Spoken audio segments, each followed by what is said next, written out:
जब से मैंने गर्भनिरोधक गोलियां लेना बंद किया है, मैं 5 बच्चों को जन्म दे चुकी हूँ, लेकिन मेरे पति ने मुझे सिर्फ एक ही रखने दिया। मैं उनमें से सबसे अच्छा बच्चा चुनूंगी, नहीं तो हमारे सारे खर्च 5 गुना हो जाएंगे। मैं वाकई सभी बच्चों को जन्म देना चाहती हूँ, लेकिन मैं अपने कंजूस पति को मना नहीं सकती। प्लीज मुझे बच्चे पैदा करने दो, मैं पैसे की समस्या जरूर सुलझाऊंगी। मातृत्व अवकाश भी नहीं ले सकती। मैं हेयर सैलून में दिन में 16 घंटे काम करती हूँ और सभी छुट्टियाँ छोड़ देती हूँ। जब मैं रात को घर जाती हूँ तो उस दिन कमाए सारे पैसे अपने पति को दे देती हूँ, लेकिन वे हमेशा असंतुष्ट रहते हैं। अपने पति को खुश करने के लिए मैंने अपने लगभग सारे कपड़े और बैग सस्ते दामों पर बेच दिए और कोई भी कॉस्मेटिक खरीदना बंद कर दिया। मैं अपनी आँखों के नीचे बड़े बड़े काले घेरे होने के बावजूद हर दिन कड़ी मेहनत करती थी, लेकिन मेरी शारीरिक स्थिति बद से बदतर होती जा रही थी। क्योंकि मैं जल्दी घर चली गई थी, इसलिए उस दिन मैं जो पैसे लेकर आई थी वह सामान्य से बहुत कम थे। मुझे लगा कि मेरे पति नाराज होंगे, लेकिन आश्चर्यजनक रूप से वे नाराज नहीं हुए और उन्होंने मुझे काम पर न जाने के लिए कहा। मैंने बच्चों के लिए 5 प्यारे पालने तैयार किए। देखो मेरे पति, बच्चे सभी स्वस्थ हैं। मैंने सिक्के की तस्वीर अपने पति को दी, लेकिन वे इसे देखना भी नहीं चाहते थे।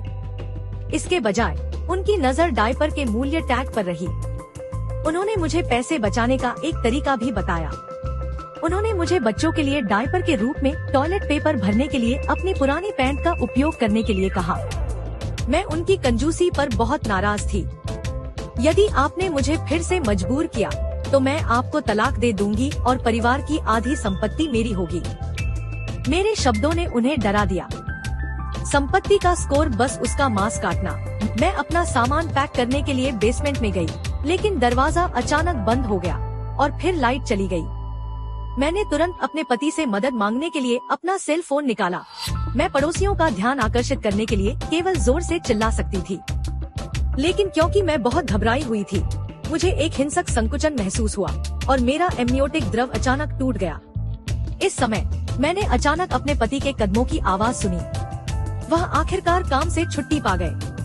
मैंने अपने बगल में पोछा उठाया और बेसमेंट के दरवाजे पर जोर से दस्तक दी, अपने पति का ध्यान आकर्षित करने की कोशिश करते हुए। इस पल में मैं हताश थी। मुझे मौत का डर नहीं था, लेकिन मेरे 5 बच्चों ने अभी तक इस दुनिया को नहीं देखा था। इस समय मैंने अचानक छत पर लगे स्मोक अलार्म को देखा। हालांकि यह जोखिम भरा था, लेकिन अब मेरे पास कोई और विकल्प नहीं था। मैंने एक लाइटर से तौलिया जलाया और स्मोक अलार्म तक पहुंचा, लेकिन इसने जवाब नहीं दिया। एक हिंसक संकुचन के साथ मैं आखिरकार खुद को संभाल नहीं पाई और गिर पड़ी। जब मैं उठी तो मैं पहले से ही अस्पताल में थी। पहली चीज जो मैंने महसूस की वह मेरे पेट के निचले हिस्से में तेज दर्द था और साथ ही मुझे अपने पेट में खालीपन का एहसास हुआ। मैंने इधर उधर देखा, लेकिन मुझे बच्चे बिल्कुल नहीं दिखे। मैंने तुरंत अपने पति से बच्चों की स्थिति के बारे में पूछा। इस समय अचानक दरवाजा खुल गया। ड्रेवेन, तुम पर धोखाधड़ी और हत्या का संदेह है, मेरे साथ आओ। मैंने अपने पति को हैरान नजरों से देखा, लेकिन वह डरे हुए लग रहे थे। जिंक्स, यह तुम्हारा पति था जिसने तहखाने का दरवाजा बंद करके तुम्हारे लिए दुर्घटना बीमा खरीदा था। तुम्हारी मदद के लिए पुकार सुनकर पड़ोसियों ने ही पुलिस को बुलाया था। मैंने ड्रेवेन को डर से देखा।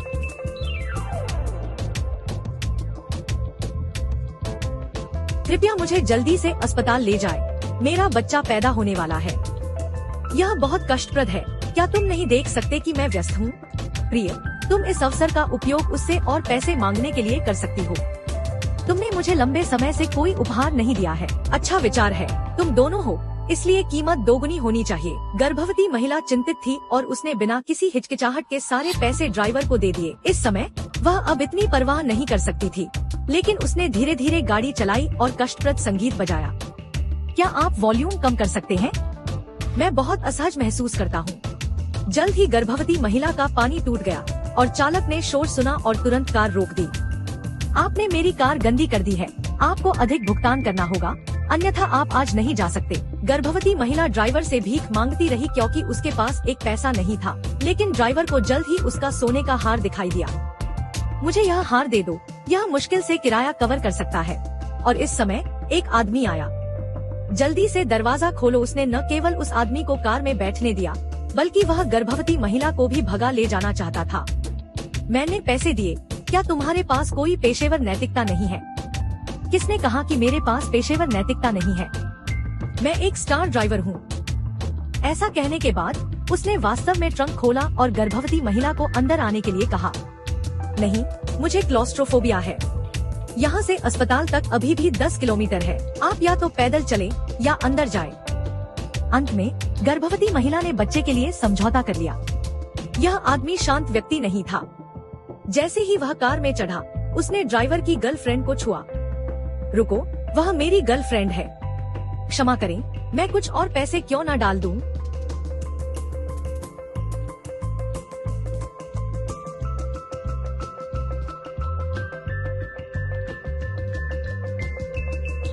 उसने सीधे पैसों का एक डिब्बा निकाला, ड्राइवर से कार पार्क करने के लिए कहा एक सुनसान जगह पर, और उससे कहा कि आगे जो कुछ हुआ उस पर आंखें मूंद ले।